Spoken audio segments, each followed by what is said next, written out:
आज मेरा नाम संजय ना होता। When I do celebrate 14 अगस्त तो मुझे कहा जाता है कि तुम 15 अगस्त को सेलिब्रेट करो ना। मुझे मेरे कलीग्स कहते थे अबे यार तेरी टीम जीत रही है, तो मैं कहता था भाई मेरी टीम कैसे जीत रही है, मेरी टीम तो इस वक्त हारने लगी है। हमें कहा जाता था कि तुम मुसलमान क्यों नहीं हो जाती, अगर तुम्हें ऐसा लगता है कि ये तुम्हारा रिलीजन अच्छा नहीं है, देखो हर जगह लिखा भी हुआ है, तो तुम हमारे मजहब में आ जाओ ना। वो कहते हैं जहाँ से आए हो चले जाओ। भाई हम लोग कहाँ से आए हैं, मतलब ऐसा तो नहीं है ना किसी ने डाउनलोड किया है। हेलो दोस्तों, स्वागत है आप सभी का आपके अपने चैनल पर। मैं हूं अर्जुन। आज का हमारा वीडियो होने वाला है बहुत ही मज़ेदार, क्योंकि आज का हमारा वीडियो है पाकिस्तान की स्कूल बुक्स में हिंदुओं के बारे में क्या पढ़ाया जाता है, और पाकिस्तान की बुक्स में हिंदुओं के बारे में जो लिखा होता है उसकी सच्चाई को हम लोग आज जान देखेंगे। और इस वीडियो का ओरिजिनल लिंक मैंने डिस्क्रिप्शन में डाल रखा है, आप सभी लोग वहाँ से जाके विजिट कर सकते हैं। ठीक है, तो बिना देरी करते हुए सबसे पहले इस वीडियो को देखते हैं, उसके बाद जानते हैं कि पाकिस्तान की बुक में इंडियन के बारे में क्या लिखा होता है। ठीक है ना, आइए फिर शुरू करते हैं बिना देरी करते हुए।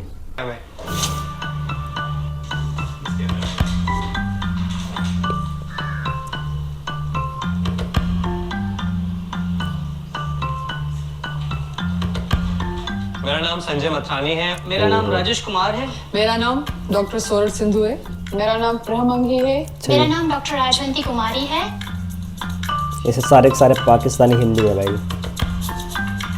वैसे तो हम स्कूल में किताबें इतनी शौक से नहीं पढ़ते थे, बुक लेकर बैठे हैं लोग। सोशल स्टडीज पढ़ते थे, उसमें ऐसी चीजें होती थी कि हिंदू जो है अपनी बेटियों को सही से ट्रीट नहीं करते, उनको मार देते थे। पुराने जमाने में उनको जिंदा जमीन में दफन कर देते थे। मेरे अपने भांजे ने मतलब स्कूल में उसको पढ़ाया गया कि काफिर का मतलब बुतों की पूजा करने वाला। तो जब वो घर आया और अपने अब्बू से पूछा कि अब्बू हम काफिर हैं, ऐसी चीजें हम पढ़ते थे तो इस तरह से होता था कि सब क्लास के जो लोग होते थे मेरी तरफ एकदम से देखते थे। वो बच्चे जो हिस्ट्री को ये किताब लेके इस किताब को हिस्ट्री बुक मानते हैं, ओह माय गॉड, उनको लगता है कि पाकिस्तान की जो पूरी हिस्ट्री है ये किताब है।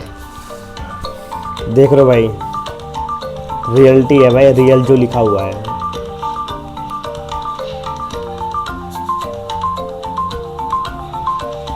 इसीलिए तो ऐड करते मेरे हैं। पास मुताला पाकिस्तान बुक है और ये 11वीं और 12वीं जमात के लिए है। पेज नंबर 33 पे ये लिखा हुआ है, इंसानियत दुश्मन हिंदुओं और सिखों ने हजारों बल्कि लाखों औरतों, बच्चों, बूढ़ों और जवानों की देखो भाई, रियल में लिखा हुआ है, और संग दिली से कत्ल किया और बेआबरू किया।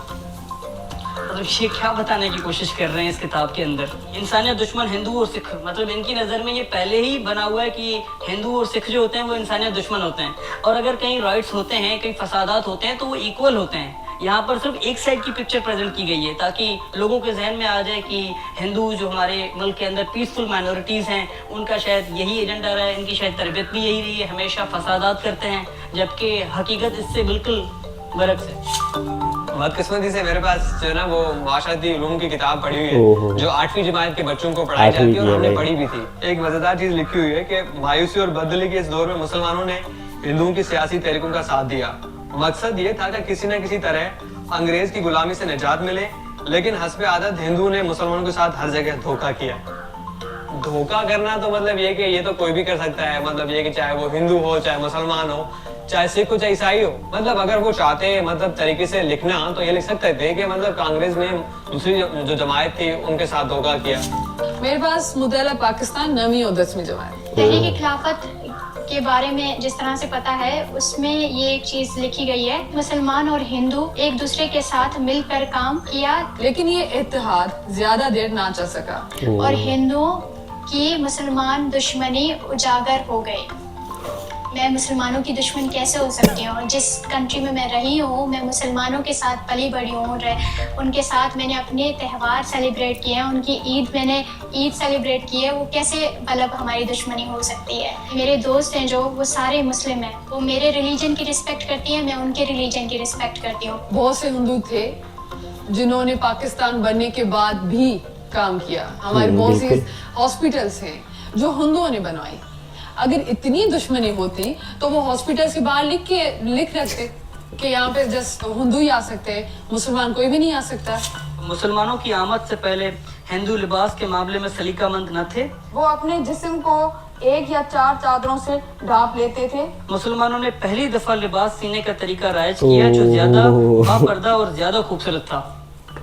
मेरे हिसाब से लिबास का कोई मजहब थोड़ी होता है, किसी मजहब की कोई यूनिफॉर्म नहीं होती। कपड़ों का ताल्लुक आपका कल्चर, आपकी तहजीब, आपके मुआशरे से ताल्लुक रखती है बात। मुझे जो कंफर्टेबल लगेगा मैं वो पहनूंगा अपने वेदर के हिसाब से, और जिस ओकेजन पे या जिस मौके पे जो चीज़ पहनना चाहूँ तो वो मेरा राइट बनता है, फ्रीडम है मेरी। इसी बुक के पेज नंबर 2 पे यहाँ पर लिखा हुआ, तंग नजरी ने हिंदू समाज को मफलूज कर रखा था। औरत को फर्वोत्तर मकाम दिया गया था, यानी कि इंफीरियर। क्या लिख रहे हैं ये? हमारे हिंदू मजहब में औरतों को इतने हकूक हासिल हैं, शायद ही कहीं हासिल हो। हम 5 बहनें हैं, तो हमारी फैमिली में ऐसा कभी नहीं हुआ। इवन इतनी इज्जत और इतनी रिस्पेक्ट दी जाती थी शुरू से। जो कपड़े मेरे लिए आते थे बहनों के लिए भी वैसे ही सेम शॉपिंग होती थी। जो खाना मेरे लिए आता था, उनके जो खिलौने मेरे लिए आते थे, बहनों के लिए भी वही चीजें आती थी। कभी फर्क हमने देखा ही नहीं। हिंदू मजहब में अगर आप देखें तो देवियों की तो पूजा की जाती है। बेटियों को मतलब ऐसे कि घर की लक्ष्मी कहा जाता है कि वो बरकत होती है घर की। लिखा था जिन्होंने, उनके हाथ नहीं कांपे। मुझे लगता है कि उन्होंने बहुत नाइंसाफी की है। ये जो चीज लिखी हुई है ये तो बिल्कुल उलट है। तो मैं क्या पढ़ूं? वो जो मैं देखूं, वो जो मैं पढ़ूं। ये चीज भूल गए कि बहुत से हिंदू हैं जो पाकिस्तान को आगे करने के लिए भी काम कर रहे हैं। आप मजहबी हमागी, रवादारी और काफी ऐसी चीजें सिखाए। मैं इन राइटर्स को और इनके साथ साथ उनके पूरे एडिटोरियल बोर्ड को यही मशवरा दूंगा, होश के नाखून ले लें। निसाब को स्क्रूटनाइज करने की जरूरत है और फौरन जितना कर लें बेहतर है। हाँ तो दोस्तों, आप सभी ने देखा भाई जो पाकिस्तान की बुक्स हैं इनमें क्या लिखा हुआ है, खास करके हिंदुओं के बारे में, सिखों के बारे में, मतलब कि इस्लाम के अलावा अदर जितने भी धर्म हैं उनके बारे में क्या क्या लिख रखा है भाई। मतलब ये लोग भाई बता भी रहे हैं पढ़ के, और ये लोग वहीं के हैं भी बता रहे हैं भाई सारा कुछ उल्टा लिख रखा हुआ है, समझ रहे हो ना, सारा कुछ उल्टा लिख रखा हुआ है भाई। ऐसे कौन करता है? सोचो, इस तरह करोगे, अगर इस तरह बुक्स में लिखोगे तो जो छोटे छोटे बच्चे होंगे, नए जनरेशन होंगी, वो क्या सीखेंगी भाई? यही सब सीखेगी, ऐसे ही नफरत सीखेगी, ऐसे ही करेगी ना।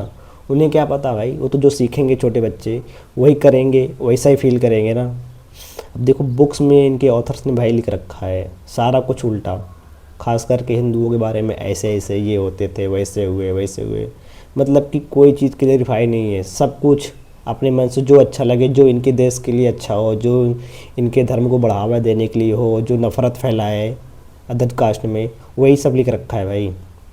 ऐसे कौन करता है भाई? कौन सी कंट्री ऐसी करती है? मैं तो नहीं जानता भाई, बस देख रहे हो ये रियलिटी है भाई। उसने बुक में देखा भाई, बुक की स्क्रीन पे भी दिखाया था बुक में क्या लिखा हुआ, सारा कुछ उर्दू या अरबी में लिखा हुआ था। ये तो पढ़ना तो आता नहीं भाई अरबी उर्दू, बट जो भी था देख रहे थे आप लोग खुद सामने, वो भी BBC न्यूज़ की रिपोर्ट है भाई, तो गलत तो होगी नहीं यार, जो लिखा है वही बता रहे हैं। और सारे के सारे पाकिस्तान के ये भी हिंदू हैं, तो ये लोग अपने से सच्चाई जो झेले हुए हैं, जो पढ़े हुए हैं, वही बता रहे हैं।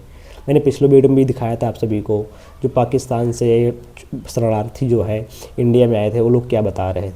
तो भाई कुछ तो बात है, जहाँ इंसान कितना भी बोल दे कि नहीं हमारे यहाँ ऐसा नहीं होता, वैसा नहीं होता, लेकिन कुछ तो है, तभी तो ऐसा बोलते हैं ऐसा होता है। और आज रियलिटी भी देख लिया, अपने बुक में देख लिया भाई।